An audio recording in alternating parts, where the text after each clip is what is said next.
One of the pleasures of using Fujifilm X series cameras is that you could control the aperture using a dedicated ring on the lens. Almost every one of the Fujifilm XF lens range features an aperture ring, and you use it alongside the shutter speed and the ISO to control exactly how much light hits the sensor. But apertures do much more than that. They also control what is and isn't sharp in an image, and that gives you a whole range of creative options when it comes to picture taking. So choosing the right one is really important. Before we get into the detail, let's just cover off some often confused facts about apertures.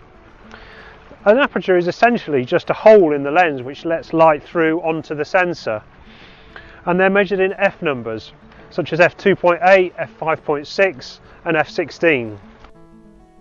Confusingly, the smaller the f number, the larger the aperture. So f2.8, for example, is a wide aperture that lets lots of light in, whereas f16 is a small aperture that reduces the amount of light entering the camera.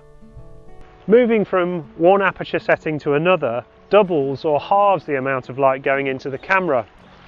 So an aperture of f4 is twice as much light as f5.6, and an aperture of f16 is half as much light as f11. You may also hear the terms maximum and minimum aperture. This refers to the largest and smallest aperture settings any given lens offers. The larger the maximum aperture, the more light it lets in, and that makes it more versatile when it comes to taking pictures in low light conditions. So that's the technical bit out of the way, but what about the actual picture taking? Well, that's why I'm here at Rutland Water, where I'm going to go off and take some shots that show the practical benefits of controlling the aperture. As we said at the start, apertures control what is and isn't sharp in an image, which is referred to as depth of field. If I take a picture using a very wide aperture, which you'll remember is a small number, depth of field is very limited. So in this particular shot I'm using an aperture of f2, and as you can see, only the foreground is in focus.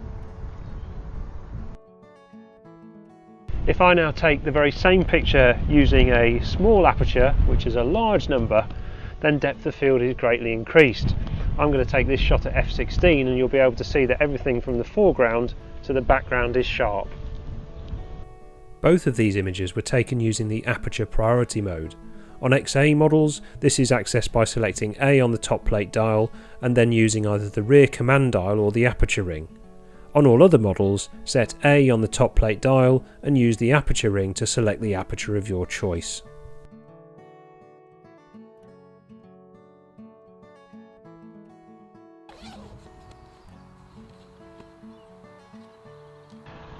There is one other thing to consider when we're talking about depth of field, and that's how close you are to your subject. The closer you get to your subject, the less depth of field you get at any given aperture, and vice versa. So if you're photographing close-ups, you may need to use a smaller aperture to make your subject stand out. So there you have it, apertures demystified, all being well. The most important thing with these quick techniques is to get out and keep shooting. When you try things, you'll find out things, and hopefully this aperture lesson will have taught you more about what you can do with them. So right now I'm going to go out and take some more pictures because the weather's so good. So we'll see you next time. Cheers.